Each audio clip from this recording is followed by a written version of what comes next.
Hello and welcome to episode 22 of the Sunday League Pundit Show with myself, Stretch, my very good friend Tin Ribs, and unfortunately, as you've probably noticed if you're watching, we are not joined by Jim Jam. He again is not very well again. You know what? Had to get that Seriously, we need to get like a cardboard cutout so every time he's not here, we can just put it next to you. I would say that's harsh, but when Jim's not here, he doesn't catch up with the pod anyway, so I don't think it makes that much difference. Bit of a scumbag. Right, for the intro this week, I would like to talk to you, Tin Ribs. Yep. About the New England kit. For different reasons. Okay. First reason being the ridiculous cross on the back of it, which to me is not a flag because there's no border to it. So it's basically just a dodgy Chevrolet mark as opposed to a St. George's cross. I don't even see it as a flag. There's no border, so it's not a flag. It's just a cross, therefore it's not St. George cross because the St. George cross is red. And because it's multicoloured, it just looks like they've messed up the Chevrolet cross. And it costs £125 for an adult and £119 for children. What part of any of what I've just told you makes any sort of sense? Go woke, go broke. Insane. Yeah. So my first point here is we're talking about Nike. I just want to point out a few things about Nike. So recently they've lost major endorsements. Michael Jordan's turned around and said, I'm no longer part of your brand. Nike Jordan is gone. Yep. And his exact words were, I'm not saving your woke brand. He's been there forever as well. Yeah. He's their main money owner. He's their cash cow. Yeah, and he's 100%. walking away from them. They're too busy pumping money into the likes of Colin Kaepernick, who was never good enough to make it. He got dropped for a reason. It wasn't because he took a knee. He got dropped because he was not good enough. Right, at this point, I'd like to just interject quickly for them listening and watching and say that Tim Ribs actually watches American football, so he's not just throwing in pointless opinions. He actually watches it. He's got a team. He supports it. He watches it. He's big on the Super Bowl and all that. I don't know a lot about it, so I bow down to his superior knowledge because he does invest himself and his time into American football. Yeah. So I just thought I'd point that out. Just in case anyone's sat there going, what the hell do you know about it? He does invest his time into American football, so he does know what he's talking about. Yeah. So, but with that, so obviously with that they're just pumping endorsements into him. They're keeping him relevant for no reason. He's got no relevance. He's completely irrelevant. Every year he spouts his usual, I'm ready to play. Fills the Instagram with footage of him on a AstroTurf throwing a few balls. Congratulations, mate. Nobody wants to touch you. He's just a toxic person. But they'll put millions into keeping him relative. They'll stand there banging on about doing the right thing, but they have sweatshops in China where they've got children building their kits. They're the biggest hypocrites on the planet. Now, as far as the cross flag, whatever way you want to word it, they're an American company. So they don't give a shit about our identity. But Americans are stupidly patriotic. But how would Nike feel if I hacked their main page, changed the word Nike to shite, and then turned their tick into a steaming pile of turd?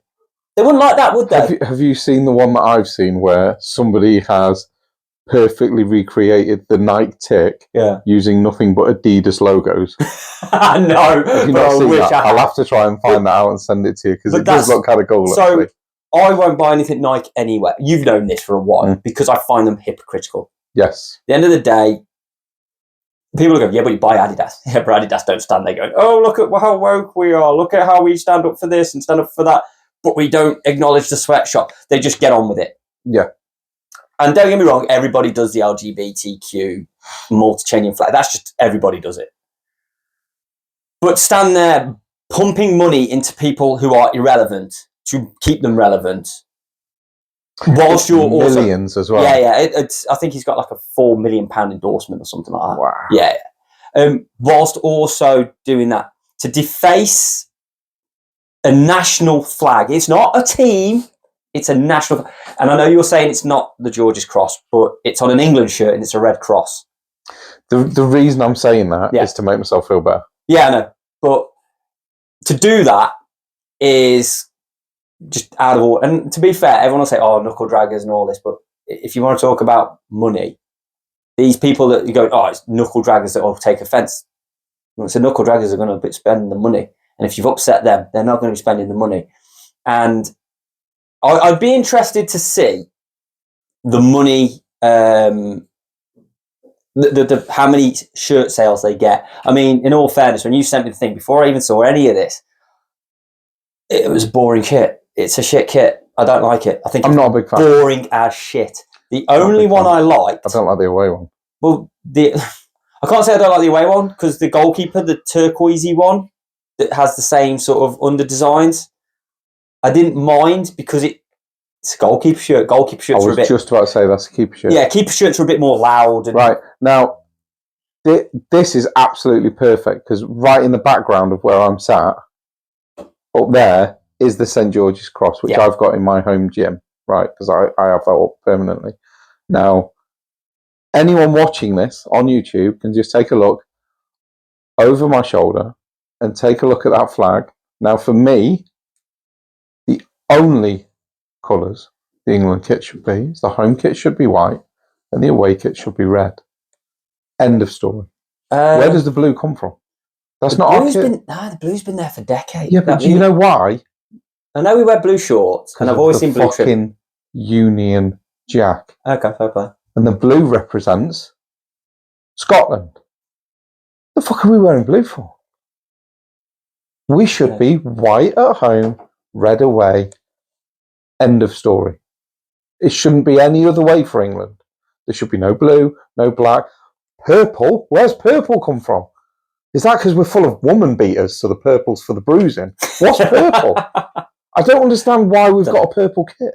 It's ridiculous. Don't know. I just don't get it. It's like Spurs last season. They'd got a white home kit and this dirty, grey... Oh, that was a weird kit. What was that all about? That's not just because it's Spurs. It's like because there's certain Spurs kits I've actually looked at and gone, like, the kit's actually quite nice. They had a few navy blue ones a couple of years ago. At least it's really different. Nice. But the dirty grey thing was, from a distance, was not. It just looked like they'd messed up their white kit and washed it with a load of darts. See, I thought that about the because ironically I'm wearing it now. The Bergen, the maroon Leeds, maroon and gold. Love that kit. I know that it hit sort of controversy, but I liked it. And I like it a lot actually, and it really grew on me throughout the season. But that lilac one we wore last season before we got relegated, I just hated that kit. Could not stand that shirt, and it just looked like someone had accidentally washed the home shirt in with the whites with some purple or something. It just, I don't know. It's just there's certain things it should be and there's certain things it shouldn't. And for me, England should be white and red. White at home, red away. That's it. Fair enough. But there are only two colours in our flag. The two shirts that they've released, though, I find them boring. I don't know. I mean, people say, how do you make white? It is that one. But every year, Real Madrid put out pretty nice shirts. We've done a decent job for most seasons. You can put designs within a shirt. Oh, yeah. Easily. But, like I said, before all the controversy of the cross, I was like you. I just thought they were very cool. Saw the bit where the two kits were on like a one of them cheap tinny rails, and the two players were coming in. Yeah, and they just hung in the background. And I looked at both, and I'm like, I don't like either one of them. I don't really like the side of the home one, and I don't like anything about the away one. No. And then all this crap came out about the cross on the back of the shirt, of which Harvey Elliott. Yeah, I loved that. The irony of it being a Liverpool player and a Liverpool fan.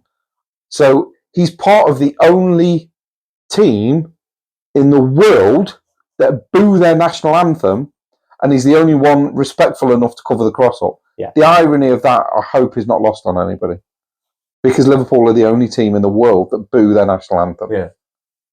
Yet he's the only one that's respected his flag enough to cover it up and be like, I'm not happy about it. Yeah.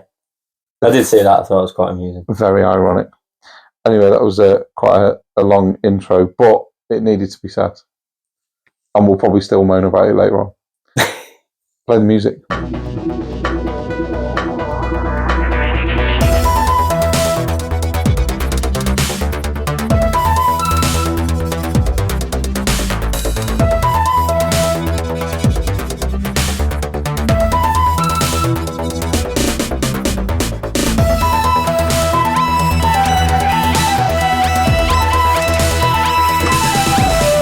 Welcome to episode 22. Thank you very much for joining us. We love you all.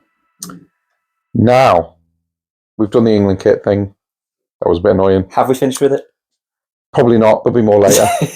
I imagine at some point it will be brought up again and we will get irate about it again, because that's what we do as football fans. We get annoyed about stuff that probably shouldn't matter that much. Oh, as long as it matters, it's important. The only thing I'm really interested in about the whole kit now is... Can we win in it?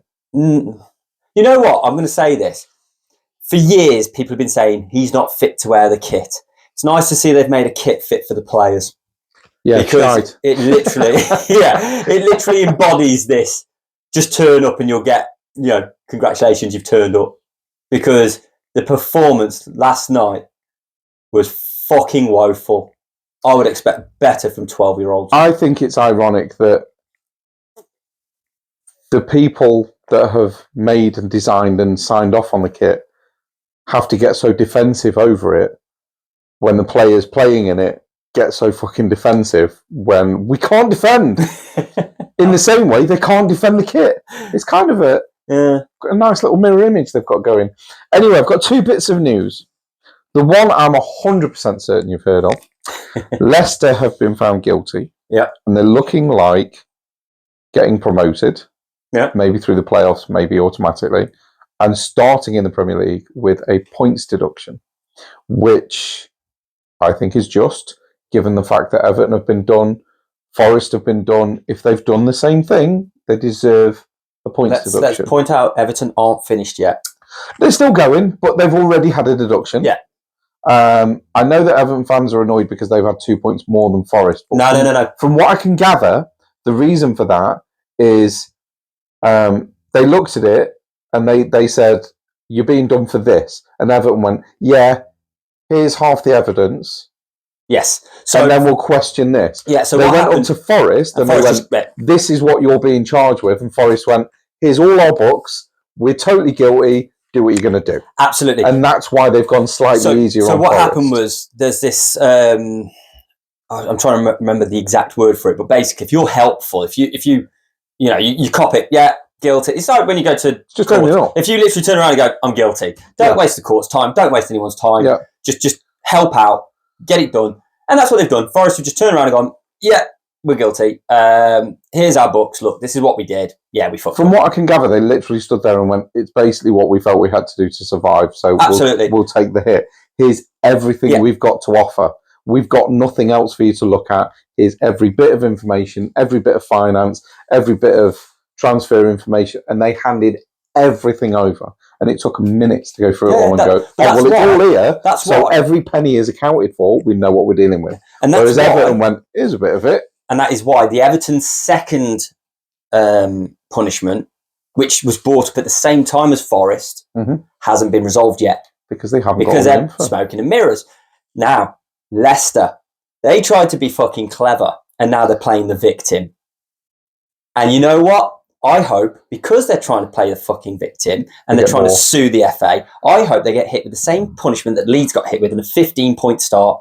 Go fuck yourself. That'd be beautiful. Because they cheated to keep the players they've got. They cheated by not giving the EFL. Because what was supposed to happen was they were supposed to give the EFL their figures for next year. But what they said was, we don't think we'll be down there, so we're not going to give you the figures. Knowing full well that if they were relegated, they'd have to sell players. And they haven't had to sell that many players. But then what they did was, they waited until after the Premier League's deadline day to try and smoke a mirror saying, well, we're not sure if we're going to be there, so we'll do the EFL. Well, if you were doing the EFL, you should have handed your books in 6 months ago.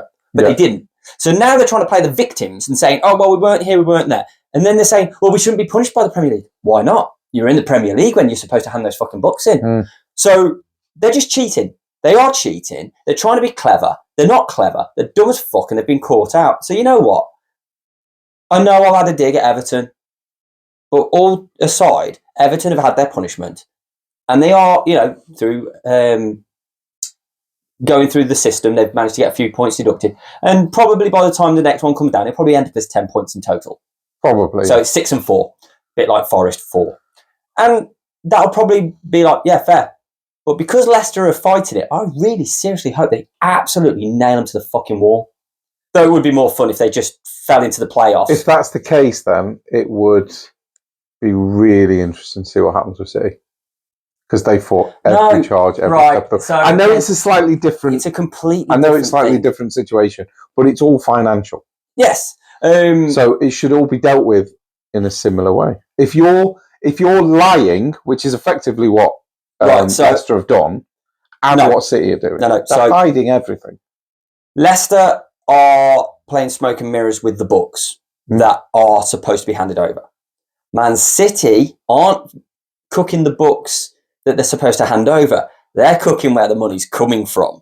Yes. That's the difference. So effectively, Man City's is more of a fraud case rather than a financial fair play. Worse. Absolutely. But what I'm saying is that the way the punishment's got to be done is different. Now, it will probably end up being a massive points deduction, and it probably will. But this whole, what about Man City? What about Chelsea? Chelsea will get their comeuppance next season because they're going to fail fair financial for this 3-year cycle. Keep in mind, it's a rolling 3-year. Every year it's reviewed for the 3 years. So they're going to come up next season. Their next season's problem. Don't worry about this season. Worry about next year for Chelsea. Forget Chelsea. Next year we'll deal with that. Man City is a completely different animal. This isn't what have they done wrong in football. This is what they've done wrong in the real world. Legally. So effectively, they might not face much football sanction-wise. They might face actual legal, legitimate sanctions. That could be catastrophic for City. Absolutely. Because it could be closed down as a business for fraud reasons. So, which would basically wipe City out. Because if it does go to that extent, which I don't think think it'll go that far. Because I think they will pay their way out of it. But if it was to go that far, and it was a legal thing, and they got found guilty, most businesses get shut down for fraud. Certainly for fraud on that scale. Most businesses, because they would just be shut down. They are cooking the books. Oh, we've had a 500 million from this. So when, for example, I'm going to make numbers up, because I don't know statistics. I haven't got numbers. But when the Etihad sponsored the stadium, 500 million. But you own Etihad. Oh, yeah, but the money came from this third party, this other company. Yes, do you own the other company? No. What they don't tell you is that they fed the 500 million into the other company and the other company. And that's where it's all coming from. It's all this money laundering. It's essentially money laundering. Which is illegal. Exactly. So when people are doing this whole, what about City? It's a completely different animal. This isn't, are we doing sustainability? Is it breaching the rules? This is way beyond that. This is a complete... It is, but then if they do get found guilty... Something's got to be done. Something will be done, but once they get found guilty, it then will become a financial thing within the footballing world. Because it'll be like, well, now you don't meet financial regulations because of your legal battle. Yeah. So it will eventually get to a point where the FA are going, well, now we're going to have to step in and we're going to have to, let's just say 50 charges get found guilty. Yeah. Right, forget the 115, all right, I get it. But let's just say they get found guilty on 50. That's a lot of points. It is. Because as far as I'm aware, Nottingham Forest lost 4 points over 1 that they owned up to immediately. Yeah. What we also got to realise is with the sanction points, to these deductions for financial fair play, there's no precedence for how many points. There's no limit. No. There's no limit because there's been no team stupid enough to do what City have done in the past. Now, the other point is you've got to say if they're found guilty. UEFA already tried this. There is a history of something similar, and Rangers got mullered for it. Yeah. Didn't they dissolve for it? Yes, because they're not Glasgow Rangers anymore. No. They're Rangers FC. Yeah. They liquidated. They got taken to the bottom division in Scottish football. But again, that comes down to fraud and the company being wound up and Manchester City being no more, and they might have to be, can you imagine them having to call themselves like FC City of Manchester or something to copy the United fans? That'd be great, wouldn't it? That'd be beautiful. But yeah, that'd be beautiful. But this is it, and it's a completely different animal, and we'll have to see what happens there. But yeah, as far as Leicester are concerned, I hope they get smashed with a really big points. At the end of the day, they've cheated. Simple as that. I agree. So and they should be battered for it. It does make me laugh. You've got all the Leicester City fans banging on about how unfair it is. It's like, yeah, but everyone's being treated the same now. There's talk of Arsenal being done for it. And do you know what? If Arsenal have broken the rules, then they'll get a points deduction. Absolutely fine. And I'll just sit here and I'll go, well, this shouldn't have been so bloody stupid. No. And to be honest, I can see it happening because Arsenal over the past few years, we've been buying big and giving away. We're not even selling cheap. Our players are going for nothing. So I can see us being done like 105 million Declan Rice. Now, I'm not sitting here saying he wasn't worth it because Declan Rice has been a phenomenal signing for Arsenal. Yeah, he has. Trossard, for me, has been a phenomenal signing. Havertz, even, I'm not against the Havertz signing anymore. I'm actually okay with it. Yeah. Because he's picked up and he started doing a bit of wasted money on Raya, but we'll not get into that again. But the others I'm all for. But if they've broke the rules, then next season we will start with a points deduction. And you know what? What can you do? If you broke the rules, you broke the rules. You have to put up with the deduction. End of story. Right. I think enough about the financial thing because it doesn't, at the moment, involve either of our clubs, and we have spoken about it a lot. Now, I have a nugget of information I've picked up over this last week. And I was, how to put this delicately, fucking stunned by what I'd heard. Do you remember Robinho that signed for City? Yeah. Have you heard anything about Robinho? No. This could be an interesting reaction. Let's see if your reaction is the same as mine when I heard this news. And this is all checkable and is all factual and has happened and is a thing. Okay. Robinho was accused in 2013. 2013. Okay. Bear these numbers in mind as well. Yeah. Of rape. Okay. 7 years ago, for those that are struggling, that's 2017, he was found guilty. Okay. And he was sentenced to 9 years in prison. This year, 2024, it has finally been decided that he can serve his sentence in Brazil. So let me just run you through that again. I will give you a summary of what I've just told you. 2013, he was accused of rape. Okay. And he was accused of raping this woman in 2013. 4 years later, 2017, he's convicted. You are guilty. You will serve 9 years in prison. He has then not been to prison. But where has he been? He's been out on bail. Whilst they decide, can this guy serve his sentence in Brazil? Or does he have to serve it wherever he was accused and done in court? That bit I haven't got the info on. I don't know where it was. I imagine it was in Spain, as I think that's where he was living at the time. But I've got no information on that. So we'll stick to the facts. So 2017, he was convicted and told he would have to serve 9 years. Yeah. 7 years later, he's then told, yes, you can serve it in Brazil. So rather than being out in 2 years, he's now got to go to Brazil and serve all 9 years. But that woman that was raped, he was found guilty in 2017.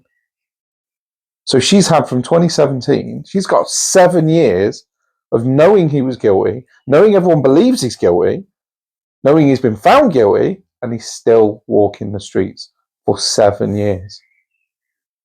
Shocking. How horrific is that? What would I tell you if I said I'm not surprised with how the justice system is? It's mental, isn't it? Now, if you'd put something on Facebook... Oh, you'd be in prison within a week. Oh, yeah, he'd been banged up by now. Yeah. He called me Mr. and I'm a Miss. Yeah. Oh, that's it. 6 months in prison. Yeah. You'd be in prison within the hour. Yeah. Mate, honestly, 7 years. See, I was wondering, because obviously if he'd been like incarcerated wherever he was, that's 7 years out. If he'd have been held on remand, that would have been fine. He's still in prison while they're working out, can he go to Brazil? He's been out, working out. How's it took 7 years to work out if he A convicted rapist that was given a 9-year sentence was just wandering the streets in his multi-million-pound lifestyle for 7 years. And to be fair, of a 9-year sentence, 7 years, he'd be out by now on good behaviour. No, not in Brazil. I think they're quite. I think the prisons in Brazil are quite nasty, to be fair. I think they're fucking horrible. I'm surprised he wants to go to Brazil to serve his sentence. But yeah, 7 years, so he'd probably be out on good behaviour. And now he's got to go in and serve the 9 years or 7 or 6 or whatever it is. I've got no sympathy whatsoever, and the fact that he's raped somebody, honestly, is the pits. And he deserves everything he gets. But yeah, I was just absolutely amazed when I heard that. So you might not have a Jim Jam the Statman stat this week, but for me, that's a shocking thing to substitute it with. So yeah. Wow. So Tim Ribs definitely shocked because he's quiet. So it must have shocked him. Right, I think what we will do... One thing it does mean is that Anthony is probably going to be waiting around for a long time now. Yeah, probably be a while. Even if he's convicted, he's probably still going to play his the rest of his career out at United. Yeah. Then he'll go and serve his sentence. I mean, I'm absolutely disgusted that it's taken that long. Anyway, I think what we'll do is we'll go on to the prediction game, because once again, this week has been amazing and we've all been absolute garbage. So one of us has done all right. And I'll give you a clue. It's not one of the pundits. It's not one of the pundits. Yeah. It's one of the armchair It's going to be bloody Darrell, ain't it? Well, you're about to find out. So, the game that myself, my two lads, and Jim Jam attended, Stafford Rangers versus Macclesfield. And there were a couple of videos up on... I'm pretty sure if it had stopped at half-time, I'd have been all right. Yes, you would have been fine. In fact, if it had stopped in the 79th minute, you'd have had all 3 points. There seems to be this thing about the last 10 minutes where I keep getting screwed on my scores. I'll give you the really bad news in a minute. Right, so Stafford played Mac, and at this point, I would like to say to Darrell that his goalkeeper that's on loan with us, Joe Hilton, played for Mac that day. What a goalkeeper. Good. Amazing. Yeah. He's tall, he's strong, he's commanding. His one-on-ones were impeccable. His shot stopping was fantastic. A real quality goalkeeper, Joe Hilton. Okay. Really, really, really pleased that Mac have got him for the rest of the season. One to watch then. 100%. So remember the name Joe Hilton, because I can see him being really, but he was superb. And it was 3-1 to Mac. And the goal he conceded certainly wasn't his fault. Now, we conceded in the 89th minute, and I had Mac for a 3-0 win. So I was mortified when that goal went in right at the end. Someone who wasn't mortified was Max in his 3-1 guess. So he got 3 points. Jay said it'd be 1-1. Darrell said 3-0, so he was close. Jim said 3-0. I said 3-0. You said 2-0. So we all get a point, apart from Jay. Max gets all 3. Then we had Mac versus Morpeth. Bearing in mind we've got no lead, Southampton, Arsenal this week, so we had to fiddle with the games. So Macclesfield versus Morpeth. I thought it'd be 2-1 to Mac. You said 2-0. Jim said 2-2. Darrell said Morpeth would win 2-0. Jay 2-1 to Mac, and Max 2-0 to Mac. Mac actually won 3-0. And the one player against Stafford that from the 10th minute till he went off in the 78th minute, myself, Zach, and Jim were crying for him to be dragged off the pitch, kicking and screaming. Tunde was awful against Stafford. Lazy, couldn't be bothered. His shooting was horrendous. Scored a hat-trick, didn't he? Scored a hat-trick. All the way. Against Morpeth, he was outstanding. So I'm not quite sure what happened against Stafford. But yeah, outstanding. So Mac won 3-0. So that gives me, you, Jay and Max a point each. Jim and Daryl, nothing. Which is good news for you because it means you're catching Jim a little bit. Now. I was going to say, I don't think so. England v Brazil. Max said England 3-1. Jay, England 2-1. Daryl 2-all. Jim, England 3-1. You, 1-1. And I said Brazil would win 2-1. The only thing I got right was that Brazil would score. So I got a point. All the rest of you, nothing. Yeah. I'm not going to lie. When I messaged you saying, have we kicked off yet? I was expecting Jim to say, like, it's near the 80th minute. I didn't think... Yeah, the game was nearly over. Yeah, I didn't think he'd get the irony of what I was saying. Yeah, it was... we'll talk about the England-Brazil game as we're on it. I mean, I'll just very quickly gloss over. So basically for the week, I got 3 points, 1 on each game. You got 2. Yeah. Jim 1, so you've caught him by 1. Daryl 1, so I've caught him by 2. Nice. Jay got 1, Max got 4. So the England-Brazil game. Right. Now, I like the fact that we didn't play Saka, we didn't play Kane, and we didn't play some of the top players. I like the fact that Henderson didn't even get into the squad because I don't think he should have been called up in the first place. I think it's ridiculous. I can't believe Maddison didn't start.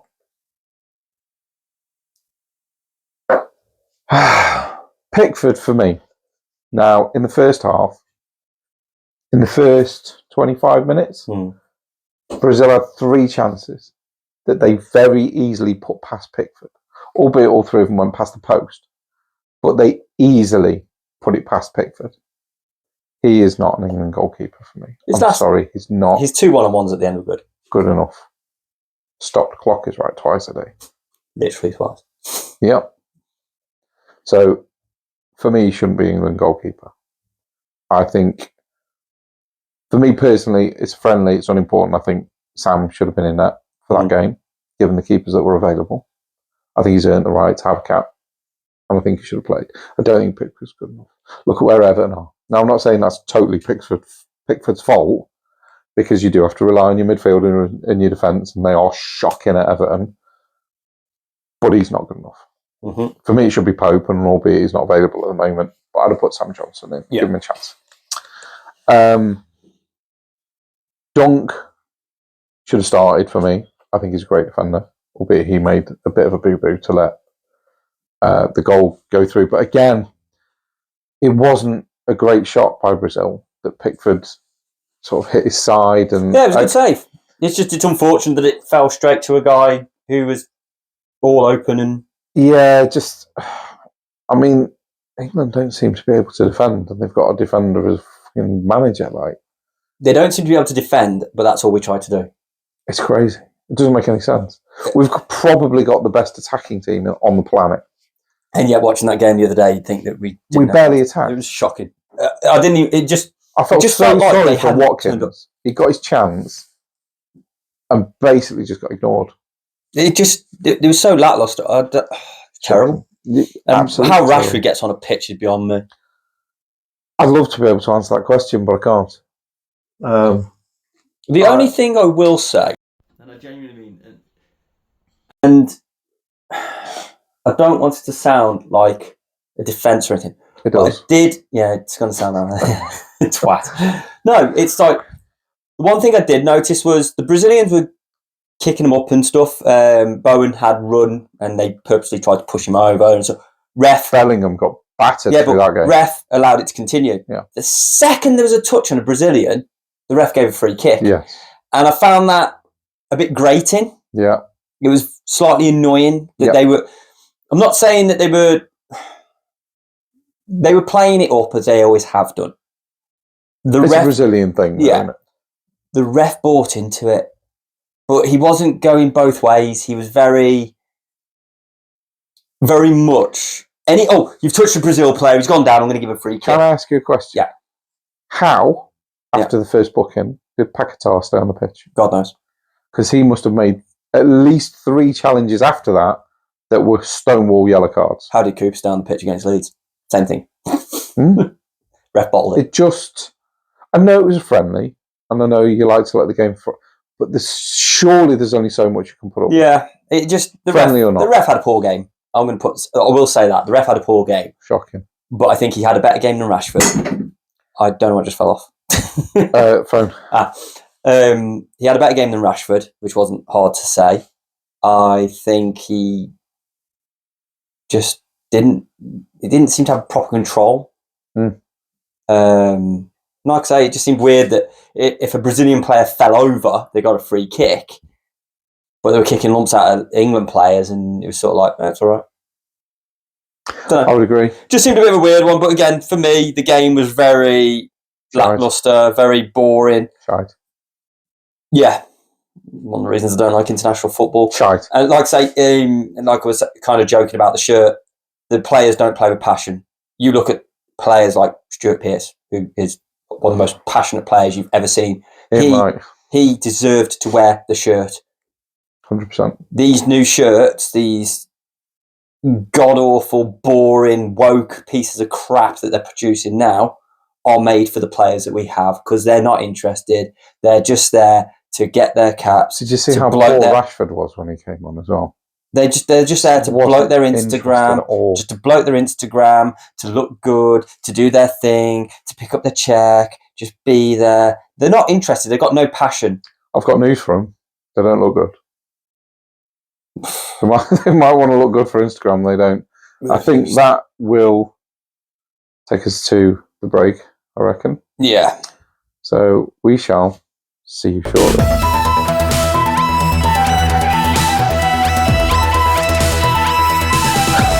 Hello, welcome back from the break. We've had a good old chat this time, actually. It was quite enjoyed that.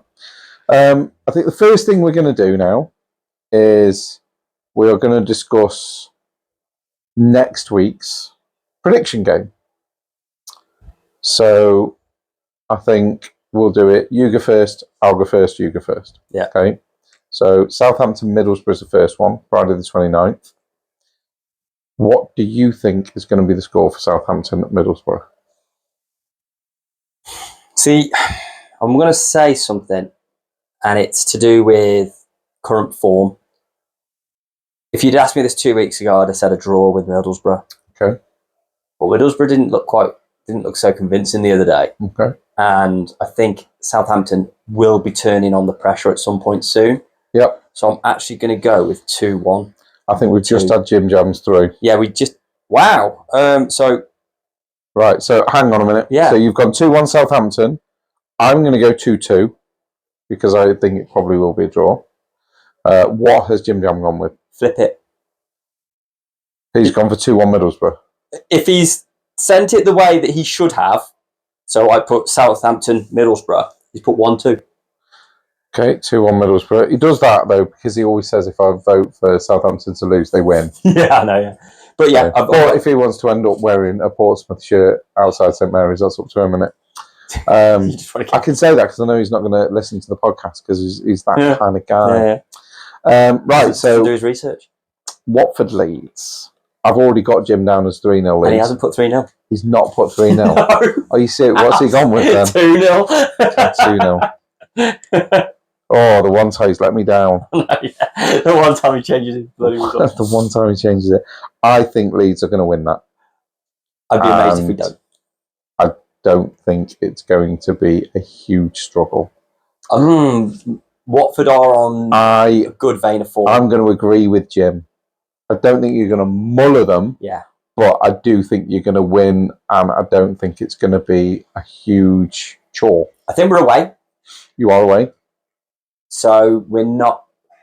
I'm going to go with 1-0 because I need to be different. But again, I don't think we're going to hit the 3-0.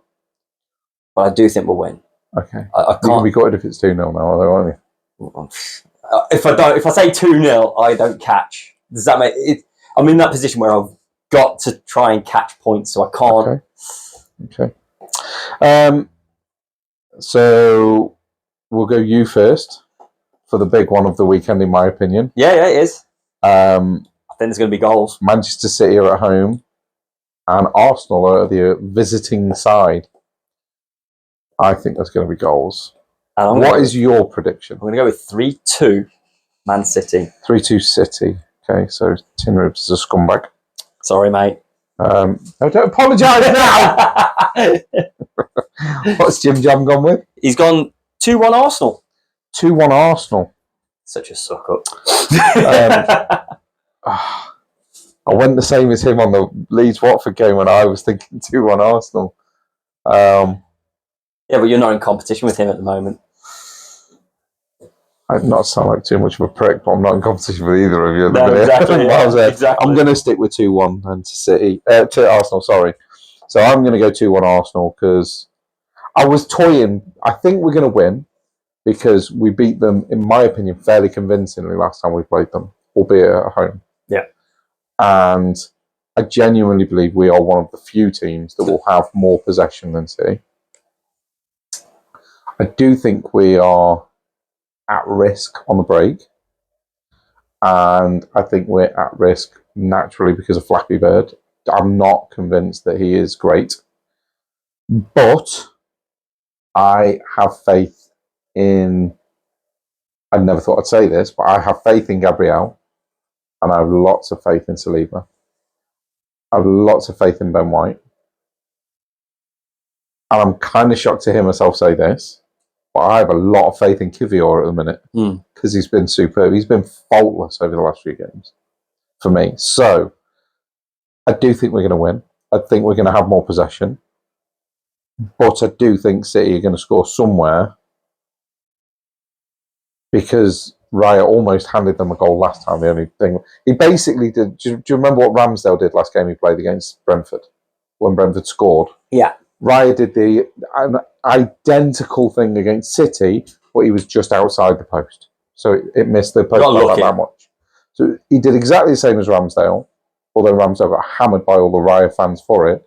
And I put pictures of Raya doing it against City up underneath every single comment to prove a point. Like he did the exact same thing himself. So I do think we'll concede. So I've gone 2-1 to Arsenal because I genuinely think we'll win. So the reason I've gone the way I have, like you said, you're very vulnerable on the counter-attack. We are. And let's be honest, if you're going to talk about a team that can counter-attack for transition, Man City are that team. Oh, they're up there. And I think they're going to be very sore from their very lacklustre performance against Liverpool. I agree. And I mean lacklustre. It was horrendous. It was very poor. Yeah. They didn't look like City. Haaland was... Now people are going to say, oh yeah, it's because Van Dijk had him in his pocket. It didn't. They were both... It just... Van Dijk hasn't got any pockets. Yeah. He's never had anybody in his pocket. It's just... Haaland just Not since Pickford had him anyway. Yeah. But he didn't look... Haaland... I was going to say something that's really straight here, but Haaland almost looked disinterested. Foden... He looks like he's struggling. Foden's out of this world. Yeah, but against Liverpool, he was horrendous. Yeah, he wasn't great. Great. He's had a good year this year, though. Yeah, but if you now think that they're coming back after the international break, obviously Foden's played for England. Did Haaland play for Norway? I'm not sure. You'd have to check. I'll check up on that while we have the I'll be honest. With it being... Well, I'll just say my bit while you're searching for it. But with it being international break, I don't pay attention to other results because it doesn't interest me enough. I'm not bothered. I was interested in the Wales result, right, because there's meant something. Yeah. And I still never looked for it. You know what? I will say this, because we were having this discussion at work, and I know it became a hot topic on the whole home nations thing. And I like them being there.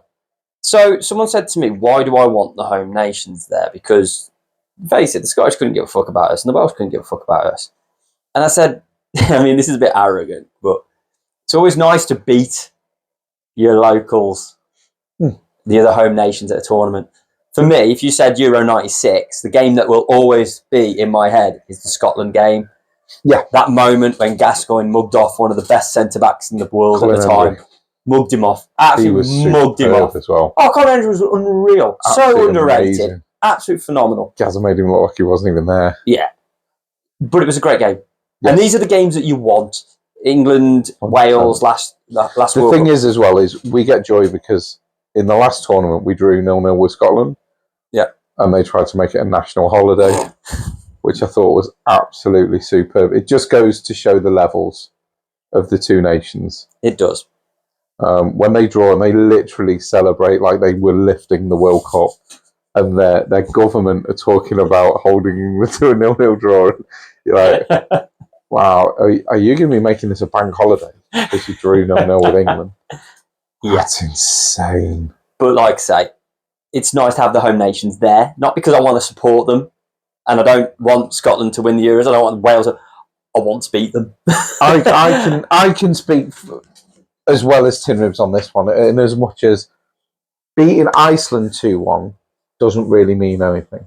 Beating Scotland 2-1, it gives us bragging rights. It gives us a bit of jip with, like, I know that some of the drivers at my place are Scottish and some are Welsh, and I'm certain you work with people that are Scottish and people that are Welsh. Now, if we go and beat Iceland 2-1, where's the fun at work? There's none. You go into work, go, England and beat Iceland, everyone goes, yeah, you meant to. Yeah, but that's, what's the end of that then? That's if you go in and beat Scotland 2-1 and you've got some jocks walking around, different story. Yeah, but that's like, I'm going to use this because it's a local example. Blues and Villa, especially where I work. That's Birmingham, for them that don't know, Birmingham and Villa. Literally, there's just, the building's full of Blues and Villa fans. Yeah. Just full of them. So whenever there's that game, which is very rare these days, whenever that game is on, the banter's amazing. Right. Always. I mean, they're always at each other anyway. That's what football's for. But that's what it's for. So when you have that banter level, it's great. So I want the home nations at these tournaments because it gives you that sort of talking point. It gives you that banter, that camaraderie. I agree. So, I actively did watch the Wales game. Also to mention the fact that half the bloody what was the score then? 3-0? 3-1. To Wales? No, to Leeds United. To Leeds. Because didn't that put them through or something? Or put them through? No, that was a quarter. So they got Poland this week. They're going to beat Poland and they're at home.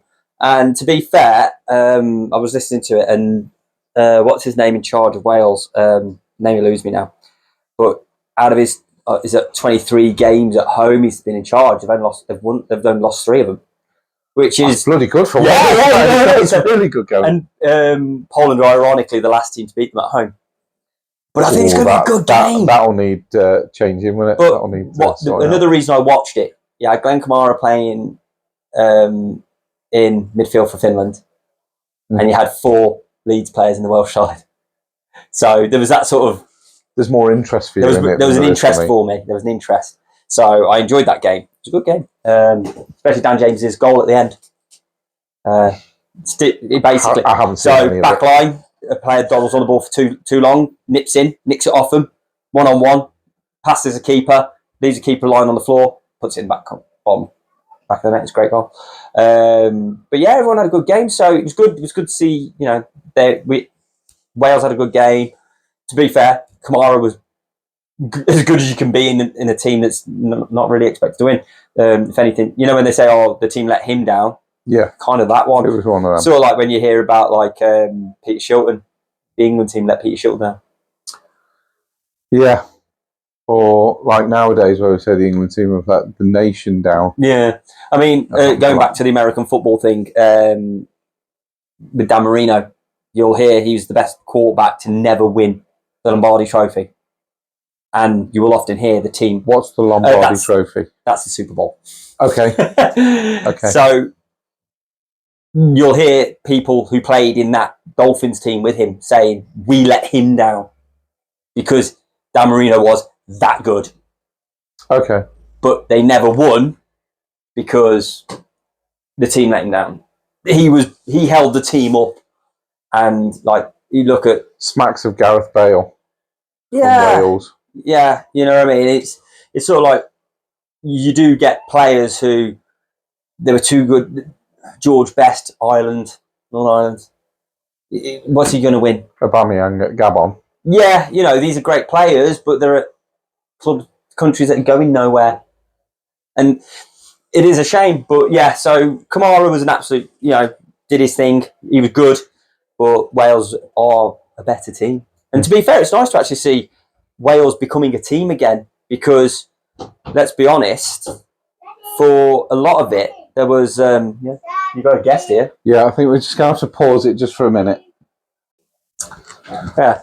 Okay, so we're back after that little interrupt. Sorry, I've got a 4-year-old daughter who was banging on the shed window. So Daddy! Yeah, so we just had to have a quick break and then, deal with my daughter. So sorry, Tim. That's right. But yeah, as I was saying, it's nice now because back in like our day, let's say, Wales consisted of Neville Southall, Ryan Giggs, and Mark Hughes. Yes. Now name one more player. I can give you one, Vinnie Jones. But I couldn't give you another one. Well, sure. But I can't give you another one because they never had a team. It's now getting to the point where they're getting more recognisable faces, especially, like, again, I'm a Leeds fan, and when 4 of your players play for them, you start taking notice more. But there's been more... Well, they're at a higher level now than they were back then. And you are starting to notice more players throughout the different leagues. And it's nice that even though the Premier League's becoming more continental, we've still got good homegrown teams. We're still bringing in, these players. We've got more. Does that make sense? Yeah, 100%. I mean, the Scottish will still always have a shit team, but that's just... The thing is they've got some really good players. Like, for me, McTominay is a great player. You know what? As I've said many times, he's just one of those players that I who's that young lad, the small midfielder? Didn't he go to Brighton? Scotland? Don't know. I can't remember his name now. It was a cracking little player. I think the biggest shame for Tierney, Robertson. Yeah. Biggest shame for me, the one player I would love to have seen in the Premier League, Ali McCoist. I wish he'd come south of the border because... I mean, did he play at Sunderland at one point? I mean, that was when he first started. He went on loan to Sunderland and struggled a bit up there, but I think that was about it, really, of his England playing games. Yeah, but, Kenny Miller was the only one, really, that came down out the Scotland strikers to try and make a name down there. He did all right, Kenny Miller. He was okay. He didn't pull up any trees, but he was all right. Yeah. I mean, you got to look at that. But what's weird is they either don't make good players or they make amazing players. I mean, Leeds had Gordon Strachan and McAllister. We had Billy Bremner. Some of our best players ever have been Scottish, but they just don't seem to make enough of them. And I mean, at the right time, yeah, at the right time. I mean, if you could literally take all the best Scottish players of all time, that team would be scary. Colin Hendry. And this is what I mean. If you could put the right player, get them all together at the right time, they've produced some absolute marvels. But they just never seem to be able to... I don't know what it is. They just can't seem to... The Rangers keeper, Andy Gorham. He was absolutely outstanding. Gorham was solid. Absolutely superb. But yeah, it's just one of them. They get a couple of good players every now and then, whereas, it's all this. What annoys me is we got this England's golden generation, and I'm like, what's golden about it? I mean, the one thing I'm going to raise very quickly... We barely played Paul Scholes. Yeah, but the thing I will say is, obviously, England has a bigger talent pool. But I would argue that the Welsh team is better than the Scotland team, and yet you'd probably say they've both got a very similar... Wales probably a little smaller, but there's probably not a lot in it. Yeah. I just feel... Is it because the standard of Scottish football isn't as good and the Welsh play in the English leagues? Keep that in mind. See, this is what annoys me when people go, well, Rangers and Celtic want to join the EPL. And they go, well, they can't because they're not English. Well, what about Wrexham, Swansea, Cardiff? You had Swansea, Merthyr Tydfil, they were in there. Got Swansea, you've got TNS, who, as far as I'm aware, don't they play in the lower leagues of English football? Yeah. There's a lot of Welsh teams in the English league. And do you know what? This is what makes me laugh the most, is you've got staunch Welsh people, and I know a couple of them, and they're staunch Welsh. They're proud of being Welsh. Good. They're all about the dragon. Yeah, good. And I'm all for that, but they hate the English with a passion. Who do you support? Liverpool. Yeah, but they're not English if you ask us. What the fuck is wrong with you? Yeah. You despise England, but you're celebrating winning the English Premier Division. Or you staunch Welsh and you hate the English. You just bought Swansea. Fine. So you love English football then? Mm. No, but at least they've picked a Welsh team. Maybe so, but you're still fighting in the English league. I think the English FA Cup. They're not fighting for the Welsh. Welsh have got a league. Mm-hmm. The Welsh have got their own football system. Why aren't they in it? Why aren't Swansea and Cardiff in it? Yeah, but why can't Rangers and Celtic come down then? How would you induct them into the just right? Firstly, yeah. For me, it wouldn't be too difficult. We are losing 2 teams a season through folding, so the spaces are there in the English pyramid, right? Because Mac and Stafford Rangers League have lost one this season. There's only 23 teams left, not 24. Yeah, so they've lost one. The others have lost one. For me personally, I would come up with some form of a system, and it wouldn't be this is happening next season. It would be like, say they started it now in 2024. A bit like when the Premier League dropped from 20. No different. Was it 24 teams or 22 teams? They had 24. Yeah, they originally had 24, in and then Division 1. No, even the Premier League had 24. I think that went to 22. Oh, it might have gone to 22, but I know they cut it down to 20 again. So it's not like this sort of stuff hasn't happened before. Yeah, but what I'm saying is, where would they screwed Leeds over enough to go, well, you're not going to be in the top flight, you're going to be in the second. Yeah, well, now you're there, we don't like you there, so we're going to fucking throw you down into third. So it's not like it hasn't happened before. Yeah. Like, when they want to, they can do it. So for me, they could easily start them in either the Championship, which I think they'd get battered in anyway, if I'm honest. Yeah. The Championship is not an easy fucking league to be in. Fucking isn't. Or League One. And I think that would be about the standard for Rangers and Celtic to join. Now, they'd have to kiss goodbye to Champions League football. This is where I was getting at. How would you... So, they would be in Champions League the first season that they're in English football, because they would obviously finish first and second in the Scottish League. Yeah. Right? So, if we were to do it 2024 and we were to go, right, okay, this is when you're joining, you'd probably have to be 2028. Yeah. And they go, right, give you a few years, so everyone in this country is used to the idea that on this date and the start of this season, Rangers and Celtic are joining, an example, the Championship. League, yeah. So Rangers and Celtic, we've decided they're going to join the Championship. So we're going to have... Can we see finances, please? They would have to. They would have to. Yeah. And they would have to show their finance. This is why it'd have to be 2028. Yeah. Because for the 3 years before they join, they would have to show financial fair play. Yeah. So you'd have to give it 3 years. And you go, right, during them 3 years, if you meet financial fair play at the end of them 3 years, you can join. Because all our teams have to do it, so you have to do it. So we go, okay, they're joining the Championship. Right? So you just relegate an extra 2 teams. As long as people know what's going on. Yeah. Because the 2 that then get relegated can't go, well, that's not fair. We've known about this for 3 years. So if you haven't prepared your team well enough to not be in the relegation zone, the 6 instead of 4, or the that's 5 your instead own of 3. doing. Exactly. Yeah. So you would be well aware, as we were with the Premier League, like, okay, in 2 years, we're dropping it down to 20 teams. Well, they then relegated 4 instead of 2. But they didn't bring 4 back up. They only brought 2 back up. Yeah. Well, the teams in 3rd and 4th didn't cry and go, well, why aren't we get promoted? Because they knew they weren't going to get promoted. They knew 1st and 2nd were going up. Yeah. End of. And then the Premier League were like, well, no, now we are going to relegate 3. And we're going to bring in this playoff system. That was all financial. Of course. It was all for money. But I quite like the playoffs. When I'm a neutral, I love the playoffs.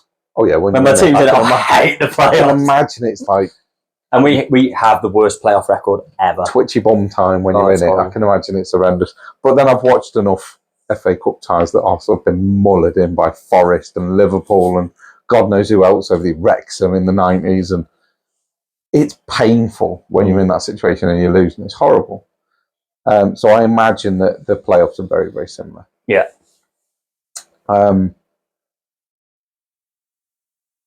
But they would, as long as you've got 3 years' notice, and this is what's happening, and you've got clear outlines as to what's going on, nobody can complain because you know what's happening. So if you're one of the 4 that get relegated, tough. Yeah. Sort your shit out before we get there, and you'll be fine. So, on that note, we've worked out we can get them in. Do you think they'd want to? Because, like you just said, yes, money. Because even in the Championship, they would earn more money than they're earning in the Scottish League without the Champions League. Because let's be honest, once they move down to English football, they are never seeing Champions League again. If they can push themselves to top end of the Championship, I genuinely... Because don't forget, in Scotland, all they get is Champions League money. Because they probably get the same amount of TV revenue as Stevenage or Oldham in League Two. I don't know. Scottish football probably gets about TV rights. It's got to be about the same as Championship. Got to be. Not a chance. It's really? Not even close.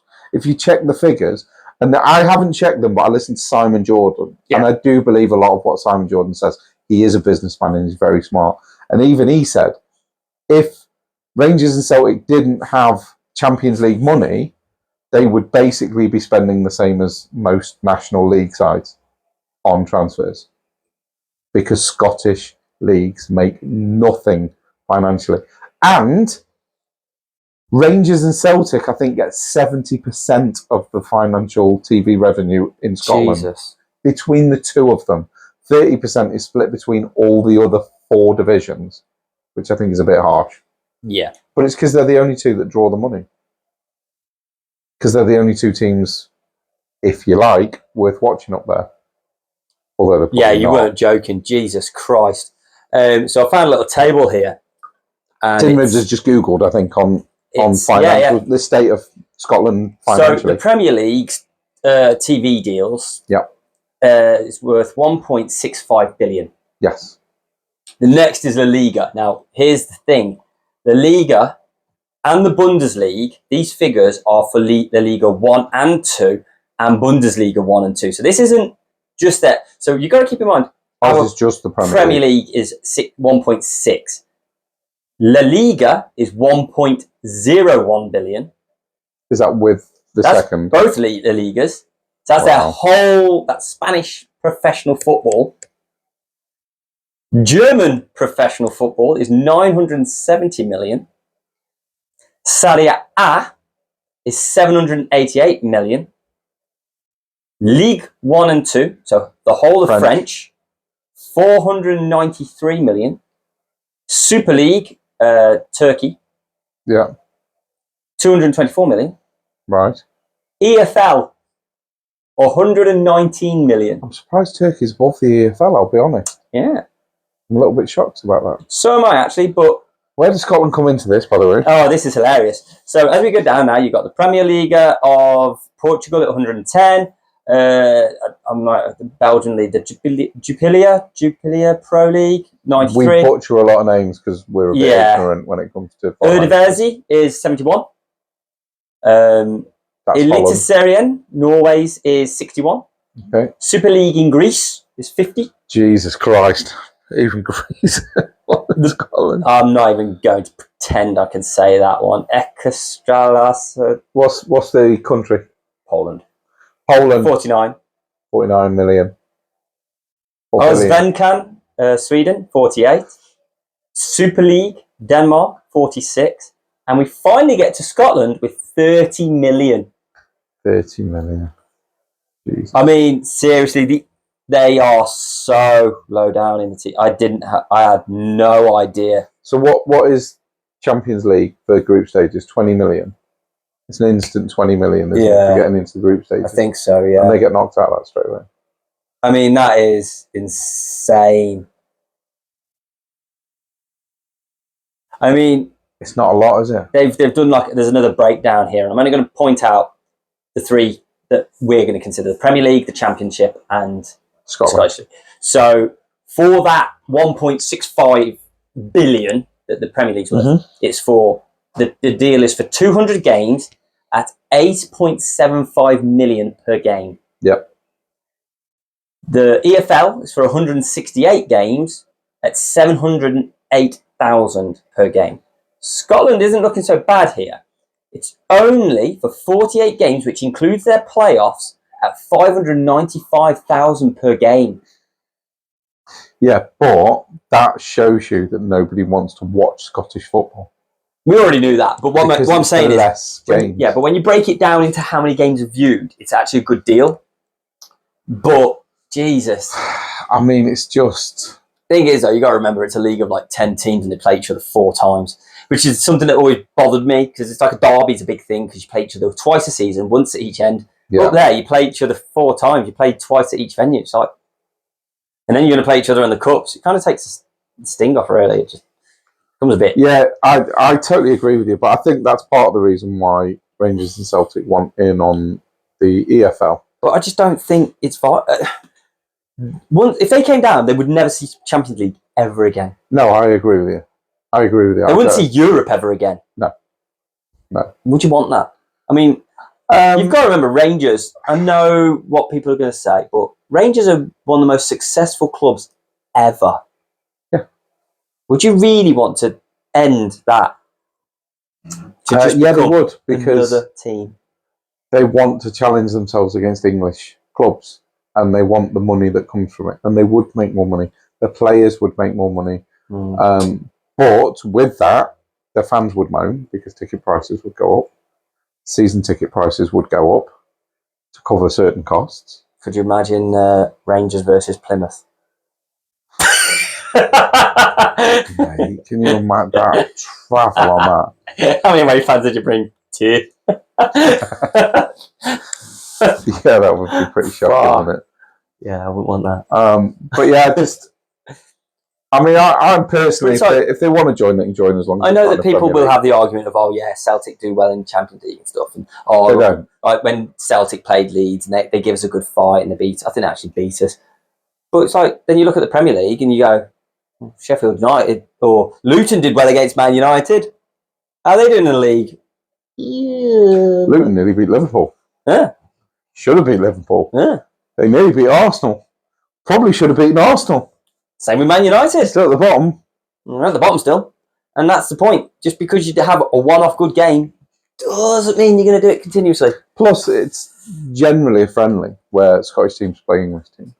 Yeah. Now, if you've got Celtic playing Leeds in the Championship... It was in the Champions League when they played us. When Leeds are fighting for promotion, Celtic are going to get battered during that game. Oh, God, yeah. I'm not going to lie, the way we're playing at the moment... It's a completely different box of frogs. Completely. Yeah. So I don't see how it works for Scottish teams, but I'm okay with it. If they want to join, they can join. I've got nothing against them joining. Firstly, it's not going to affect me. Secondly, it's not going to affect Arsenal. And thirdly, all it's going to do is give the likes of Aberdeen, Heart Midlothian, and Hibernian it would definitely make their shot of Europe. Yeah, but it would also make their league more competitive. 100% more competitive. But in my head, I'm trying to figure out if you would really want to sacrifice everything you are. Yeah, they would. For mediocrity. Yeah, because it's financial gain. Doesn't matter how low they go in the English league, we've just worked that out. No, I know They will gain financially from being in the English leagues. And that is all people care about, is money. But it's not, is it? All the bother Every year you hear the Celtic and Rangers, it's all about who holds that prestigious trophy at the end of the season. Who won the league? That's what matters. But that's because that's all they've got. Yeah, but if they come down, goodbye to that. But they'll have money. Your history is done. You'll never win another trophy. We know nobody cares about the fans. We know they don't. Because they'll sell up like that. Ironically, the only person I believe that has actually cared about his club and the fans was Abramovich. He's the only one that looked like he actually cared and wanted to be there. Fans aren't happy. Manager's gone. We'll get him. We want Mourinho back. All right, there's Mourinho back. Well, we're not happy with Mourinho. Okay, he's gone. Yeah. Well, now we want him in. Okay, bring him in. He's the only one that actually listened to the fans and cared. It was a little bit shotgun. Sometimes. Smidge. You've had your year and a half on your way. One need a payoff. No problem, there you go. Bring someone else. Fans aren't happy with you, so you're going. He's the only one that really seemed to have put his heart and soul into his club. And then he was screwed over by something that, for me, wasn't even his fault. Putin went to war. That doesn't mean Abramovich agreed with it. It just means that he knows him. Yeah. Well, why does he know him? Because they're both multi-billionaires from the same country. Of course Putin wants to know Abramovich. He's massively popular, massively wealthy, and massively powerful. Of course Putin wants to get to know him. That doesn't mean Abramovich was on the phone going, yeah, you know them guys below you. Yeah, just stand on them. That didn't happen. So I think he got screwed over, and in turn, so did the Chelsea fans. Yeah. But yeah, I just think if the Scottish teams, if the Scottish ownership feel like they're going to make millions by moving down here, they'll do it regardless. They don't give a shit about trophies. I'm sorry, they don't. And why? Because it's the Scottish League. So the fact that Chelsea, the fact that Celtic turned around and said we've won 10 in a row, and the whole planet turns around and goes, who gives a shit? That's what they care about. If they turned around, never going to happen. Never. If they turned around and went, we've got a championship trophy here, we've won the championship, we're going into the Premier League, people would care about that. No, see, you say that, but no one gives a shit about the champ. It's like when we were on about what you've won, like trophies and shit. And I said, well, we haven't won much since we won the original First Division, but we've won the championship 4 years ago now. It's a trophy. But people are like, yeah, it's only a championship trophy. Yeah, that's trophy. That's snobby twat. You can only win what's in front of you. You can only win what you're in. So, and that's if Matt go to the final of the FA Trophy Vase and win it, I'm considering that a major trophy for Macclesfield. Yeah, it's the FA Trophy. It's not the FA Cup because it's for lower league teams to give them a chance of winning something. Yeah, it's for non-league teams specifically. And this is my point though, because you can only win what's in front of you. Of course you can. So, no one give a fuck who won the Swedish Premier League. No one cares. No one even knows.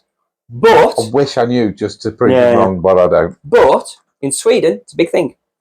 Of course it is, yeah. So to them, to their clubs, it's a big thing. And that's what I'm saying. To Scottish fans, winning the league is a massive thing. So would they really want to give up that prestigious, we've won X amount? Who, the fans or the owners? The fans. No.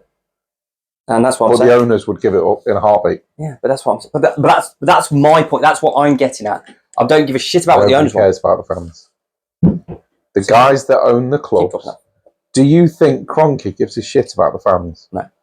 Stan certainly doesn't. We already know he doesn't.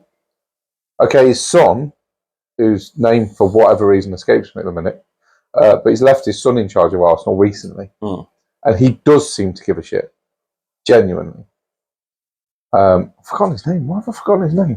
But Stan, all Stan cares about is revenue. The LA Rams. Because they make him more than English football will ever make him. Yeah. So he cares about them. That's why he spent $5 billion or whatever it was moving them back to LA, building a multi-billion pound stadium, training facility. Have you seen that stadium? Oh yeah, out of this world.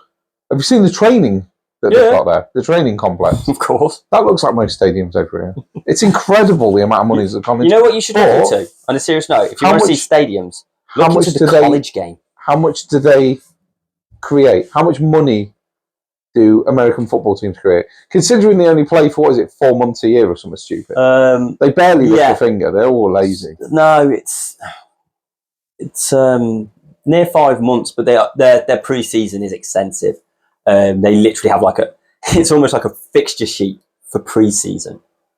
They need it if they only do 5 months a year. It is good though, but you should see their college game. Their college game is like the equivalent of the championship sort of thing. They have their own stadiums and everything. It's fucking insane. I've seen some of the college, I've seen clips of the college games and stuff like that, and considering it's basically school football, the crowds are like 80, 90,000. It's absolutely incredible.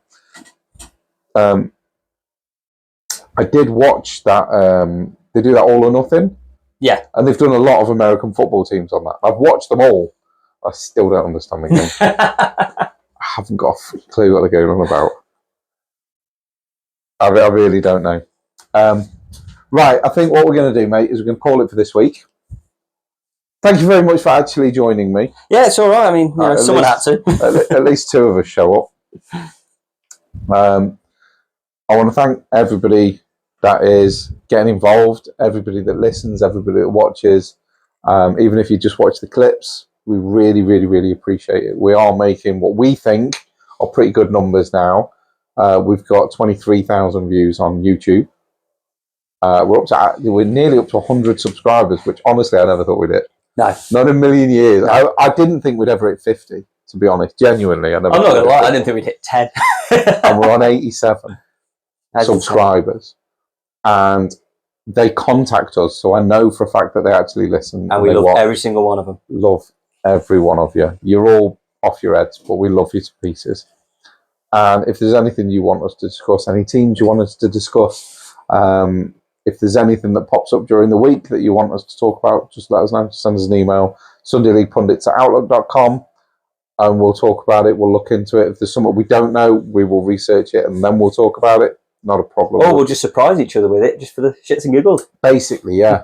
A bit like the Rubinho thing. Yeah. I kept that to myself all week. I was so tired. I really wanted to put that in the group to talk to you both about, and I'm like, no, hold it, because I want to get the reactions. And of course, couldn't get a visual reaction because Jim's not here. Scumbag. So yeah, thank you very much for joining us. We really appreciate it, and we shall be back with you next week. I can't speak for Jim Jam. Goodbye.